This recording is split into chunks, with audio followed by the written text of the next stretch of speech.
The tobacco industry makes a massive effort to avoid government regulation. The budget stalemate in Washington, now that it's 1996, it is still all talk and no action. And the new right to carry concealed weapons in Texas, there is still effective opposition. From ABC, this is World News Tonight with Peter Jennings. Good evening and welcome to 1996. We begin this new year with some unfinished business from the old one. Last summer, the Food and Drug Administration proposed sweeping new regulations aimed at restricting young people's access to cigarettes and cigarette advertising. Today, on this first business day of the new year, 5 major cigarette makers filed a massive response. They say the proposals are unnecessary and unconstitutional. In Washington, ABC's Jackie Judd. It was intended to be a show of force, and it was. Tobacco industry executives came to the news conference flanked by some of the most expensive lawyers in Washington and armed with a 2,000-page document and 45,000 pages of backup material, all aimed at stopping the Food and Drug Administration. We have endeavored to expose the factual errors, flawed reasoning, and misleading allegations that the agency has set forth in an effort to justify its illegal action. The industry claims that the FDA lacks the authority to regulate cigarettes, including banning their sale in vending machines and forcing tobacco companies to set up a $150 million fund to educate teens about the dangers of smoking, and that banning certain advertising that minors are exposed to would be a violation of free speech. FDA wants to ban practices that are legitimate tools for marketing a legal product to adults. Brand-sponsored racing, ashtrays with cigarette logos will be wiped out by the fiat of the FDA. The industry calculates the proposals would cost it, retailers, advertisers, and others more than $1 billion a year. But smoking opponents say there would be enormous savings as well from healthier children. The real reality and the real impact of this proposal is going to be that hundreds of thousands of children who would have become addicted to tobacco products will remain tobacco-free. Every day, 3,000 teenagers light up for the first time, and for many, it becomes a lifetime habit. The tobacco companies say they do nothing to encourage that. It's clear from the sheer volume of paper filed today that the industry is prepared to wage a lengthy and costly battle to block the regulations. It believes that if the government succeeds with this, the next step would be to try to ban cigarettes altogether. Jackie Judd, ABC News, Washington. This is Tim O'Brien. As if to offset the show of power by the tobacco companies, the attorneys general of 25 states today sent a letter to the FDA supporting the proposed federal regulations, calling them crucial to help our youngest generation of Americans avoid suffering preventable disease and premature death from the use of tobacco products. The FDA said it has no plans to ban cigarettes or cigarette advertising, although it arguably could if the courts were to agree with the FDA's premise that nicotine is an addictive drug. Would the proposed regulations stand up in court? A Supreme Court ruling involving casino gambling 10 years ago supports the FDA. The court said because states have the power to ban all gambling, they also must have the power to impose regulations short of an absolute ban, including all advertising. In recent years, federal judges have been loath to second-guess the FDA on what is a drug or to curtail its authority to regulate what it claims is a drug. Industry lawyers, however, insist Congress never gave the FDA the authority to regulate tobacco, and they dispute the FDA's conclusion that nicotine is an addictive drug. The questions are sufficiently difficult, the law sufficiently ambiguous to ensure that any court fight would go to the Supreme Court, and the proposed regulations could be in legal limbo for years. Tim O'Brien, ABC News, Washington. One other note on these proposed regulations on tobacco, the FDA says they have produced the largest public response in FDA history. More than 500,000 comments from individuals and organizations. When we come back, the other news of the day, which of course includes the budget impasse. We'll also have the reaction in Texas today now that they have the right to carry a concealed weapon. American troops get a lesson in Bosnian politics along Route Arizona. And on the American agenda tonight, life in cyberspace. It could be overrated. This is World News Tonight with Peter Jennings. Brought to you by Tagamet HB. Lots of deadlines, lots of money, lots of screaming. It starts to burn a hole in your gut. Antacids are more prevalent in the brokerage industry than coffee is in Colombia. I take Tagamet HB. Tagamet HB works. You don't have to chew it, you don't have to drink it. You could take it and go on with the rest of your life.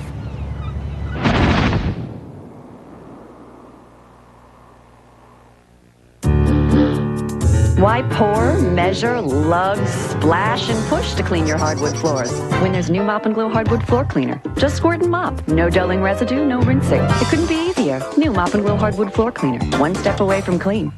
Monday, I soak my dentures. Tuesday, I brush. Wednesday, I... Stop. Denture Cream really cleans dentures, and its new Mouthwash Fresh formula has more minty mouthwash ingredients. Denture Cream. Every day. Now with new Mouthwash Fresh formula.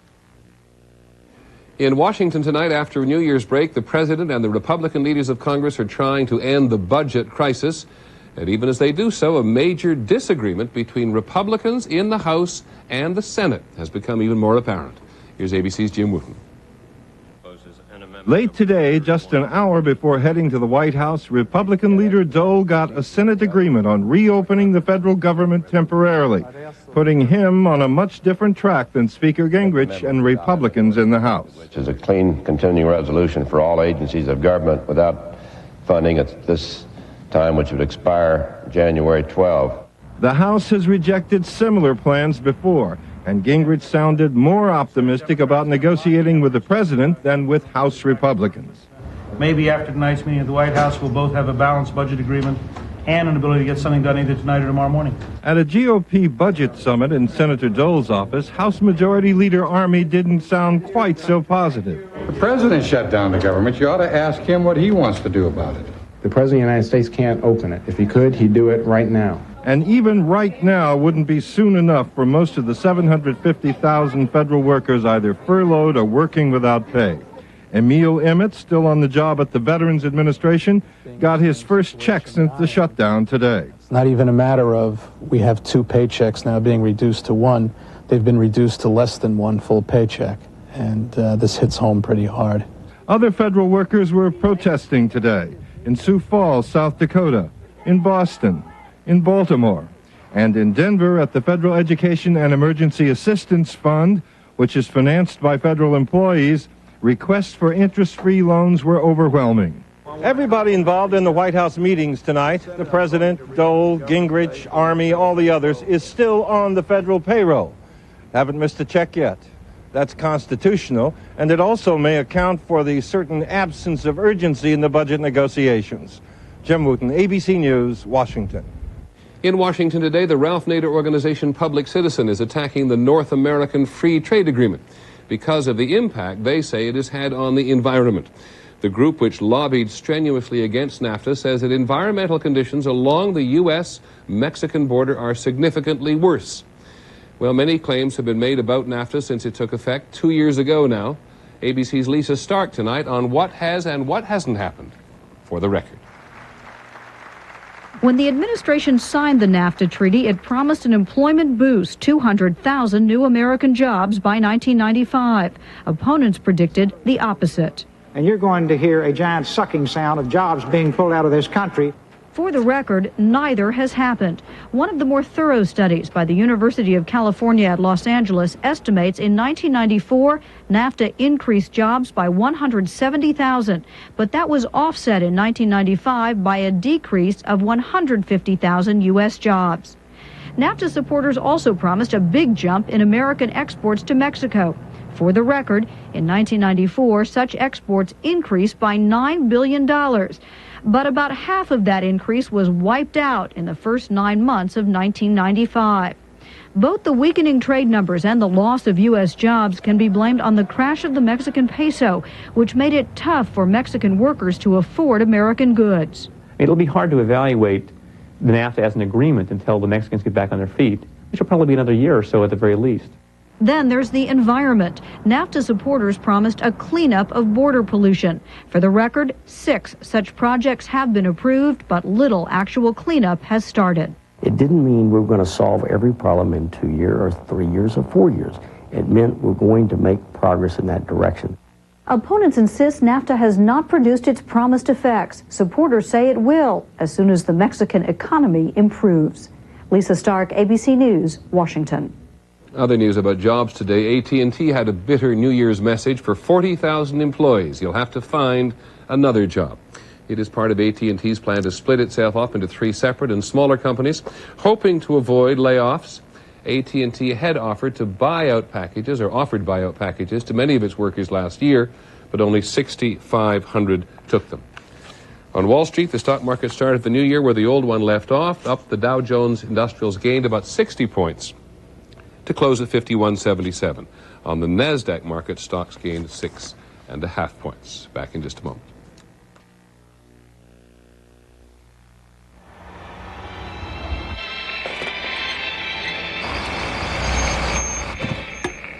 If you've been drinking Ensure, there's a little something you should know. Sustacal has more protein, less fat, and about twice as much calcium. No, Sustacal can't add years to your life, but it might help add life to your years. The lights were out, John's sound asleep. And what am I doing? I'm hurting. I can't sleep, and I've got to work tomorrow. But I wasn't so sure about taking something, about how I'd feel in the morning. I went ahead and took Tylenol PM. It was the right choice. It stops my pain, it helps me sleep. So when morning comes, I'm ready to go. Right on time, all rested, and feeling great. Come on, honey. Rest easy. It's Tylenol PM. Now also available in easy-to-swallow gel tabs. Some people are doing more business than ever on Fridays. The Denver deal doable, Donnie? Good. Help your business do more business with Sprint's amazing offer. For 1 full year, Fridays are free. No, I'll call you back. It's Friday. Every long-distance call you make on Fridays is free. The rest of the week, you get Sprint's great low flat rate. Okay, so I'll call you next Friday. Call now. 1-800-598-5000. Don't miss another free Friday. Only from Sprint Business. It happens in the hospital. It happens at home. It's the onset of heartburn. It's an attack of acid indigestion. For these stomach flare-ups, the #1 choice of hospitals is Maalox. Hospitals know that nothing works faster to rush heartburn relief. Now you know it too. Fast-acting Maalox. Hospitals can count on it for speed, and that's just what you need. Maalox, the first choice for hospitals, the fast choice for home. Clip this week's coupon for the smooth new taste of Maalox. How come lawyers make so much? What is it about lawyers that makes people so mad? You pay and I pay. John Stossel finds out as he takes on the legal profession. It's distortion and trickery. It's Judgment Day for lawyers tonight. In other news today, a new law has gone into effect in Texas permitting citizens to carry concealed weapons. ABC's Dean Reynolds tonight on how and where the law works. To supporters in Texas, the new law is right on target. I'm responsible for my personal safety, and this gives me an option that I didn't have until I had this permit. So far, only 1,600 applications have been approved. Those state officials expect the number to reach 78,000 next year. Texas is one of 27 states which modeled its concealed weapons law on Florida's. This is only to protect your life. When Florida enacted its law in 1987, opponents predicted a bloodbath. Instead, for whatever reason, there's been a more than 20% drop in gun-related homicides, and almost half of Florida's permit holders have not bothered to renew them. As in Florida, guns are forbidden at sporting events in Texas, as well as bars, schools, churches, and amusement parks. But in Texas, exemptions and restrictions involving the law are creating widespread confusion. For example, the law lets private businesses post signs banning weapons of all kinds, and that's what they're busy doing now. While you can carry concealed handguns in Dallas County, you cannot on property owned by the city. And in Houston, the rule on city buses is no guns allowed, but that's the policy, not the law. one of the problems is that now folks are seeing all these bans being enacted, even though the bans will not stand up in court. The citizen is saying, well, heck, I don't want to get the permit because I can't carry it anyway. The law is only 2 days old, but changes are already being planned. Dean Reynolds, ABC News, Dallas. Overseas today, the Bosnian government has accused Bosnian Serbs of kidnapping 16 civilians traveling through a Serb-held suburb of Sarajevo. A NATO spokesman says it is not its job to win the civilians' release and referred the matter to the civilian police. To the northwest today, now that the pontoon bridge over the Sava River has been completed, an increasing number of Americans are heading from Croatia into the American sector of Bosnia. They are traveling on what the military calls Route Arizona. Here's ABC's Linda Patillo. It is only a 2-lane road, but Route Arizona is a microcosm of all of Bosnia and an introduction to the fragile nature of the peace the Americans have come to enforce. After so many people have been killed and massacred and women raped, I don't believe we can live together, says this Bosnian Croat at a cafe near the river crossing. The local newspaper shows a cartoon with a United Nations soldier handing a time bomb to an American GI. Passing the baton, the caption reads. The first actual front lines are just 4 miles down Route Arizona. These Bosnian Croat soldiers have manned their position on the side of the road since the first day of their war with the Bosnian Serbs. As long as the Americans are here, we'll have peace, says this soldier. But once they leave, the fighting will start again. Next, Route Arizona passes through a no-man's land where Bosnian Croats and Serbs fought and where hundreds of young soldiers from both sides died. This is one of the most hotly contested pieces of land in Bosnia. 35 U.S. soldiers now man a checkpoint right in the middle of it. Much of the fighting was over the road that crosses Route Arizona here, the only supply line to Serb territory in western Bosnia. The peace treaty gave it to the Bosnian Serbs. If this corridor does not stay ours, we'll have to fight for it, says this Bosnian Serb soldier. At mile 18, Route Arizona passes a different front line between Bosnian Serb and Bosnian government forces. This is one of the few places where the minefields are marked. With more than 1 million landmines planted along the side of this road, U.S. troops do not have much room to maneuver. This is Bosnian government territory. The landscape is not as scarred. Entire villages are still intact. I'm glad there is peace, says this soldier, but we have to keep arming ourselves so the Serbs think twice before attacking us. These are 20 miles of territory where, despite the peace, bitterness and vows to keep fighting are all too easy to find. Linda Patillo, ABC News on Route Arizona. When we come back, the American Agenda. How fast can you begin to feel relief from a cold? Depends. How fast can you open a Halls? Halls with vapor action soothes your throat, quiets your cough, and penetrates nasal passages. Vapor action means instant action, only from the Halls of Medicine. And now great tasting Halls Juniors, just for kids, sugar-free and with a kid-sized dosage of Halls Vapor Action. I need 2 hands for itching and 2 more for flaking. All you need is Scalpicin, a clear liquid you don't wash away like shampoo, with a medicine for deep scalp itch and dandruff these dandruff shampoos don't have. Scalpicin. No flaking, no itch. It's never fun to eat and run, to rush and eat too fast, 'cause you know it's gonna catch up with you at last. For acid indigestion or heartburn with headache, nothing's faster than Alka-Seltzer. Get yourself some Alka-Seltzer and you'll feel better fast. Nobody does it like you, the way that you do. Nobody's got the power to please me. You can't see deep down embedded dirt, but now it can't hide from the new Hoover Dirt Finder. It electronically senses embedded dirt, so Hoover's powerful cleaning effectiveness can get what you might have missed. You'll know it's clean when the light turns green. Hoover, nobody does it like you. This is LA. We have tons of friends. This is Tosh. This is my wife. This is my neighbor. This is my son-in-law. This is my very good neighbor. This is my number 2 daughter. Hi. This is my neighbor, John. When I found out that I needed surgery, it was kind of a shock. Luckily, it turned out. Aflac really helped protect our savings. Just really took the worry away. Aflac covers the unexpected costs of getting better so you can get on with life. Don is definitely not a dancer.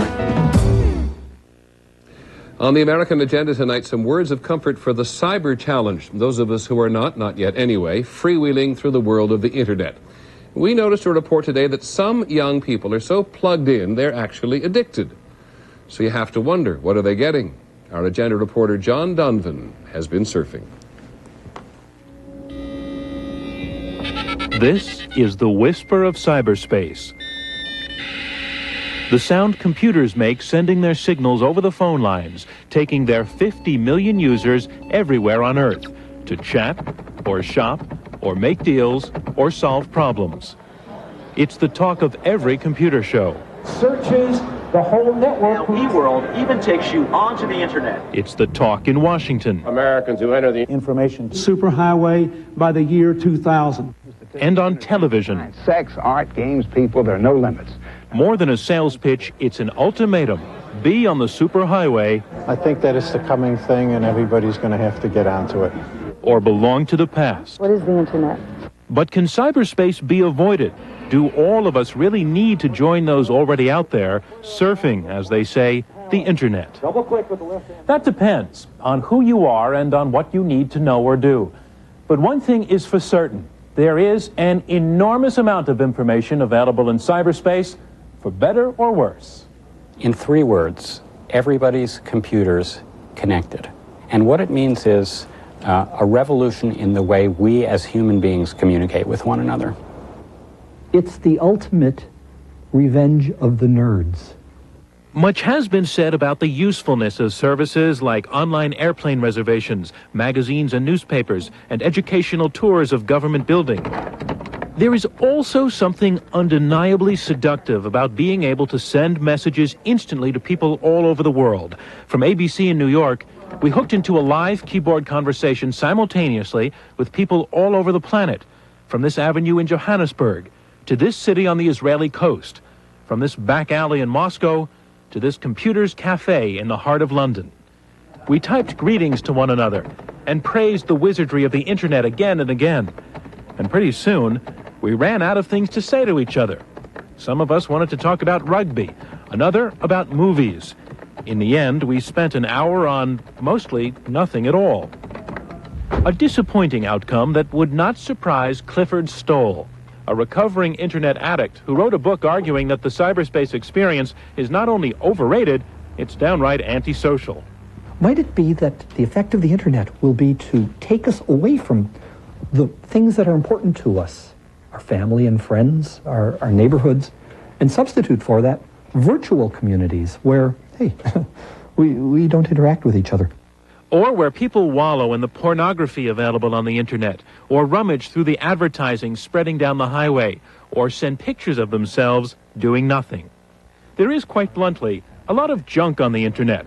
Drop it. Open gripper. Carl Kister and Carter Burden, who own an internet access company, say it's about 85% junk, 15% cool. It's mostly garbage, but part of the art of learning to surf the internet is finding those quality sites and finding what interests you. But who knows, what I think is garbage, somebody else might find a reason to get on the internet in the first place. The day we visited Carl and Carter, they were in New York, helping us to type commands on the internet that move this robot arm in a computer laboratory 18,000 miles and 11 time zones away in Australia. Try and put it on top of these pieces. Okay. Excellent. Definitely cool, they decided, as we spent an hour and a half stacking up blocks and knocking them down again.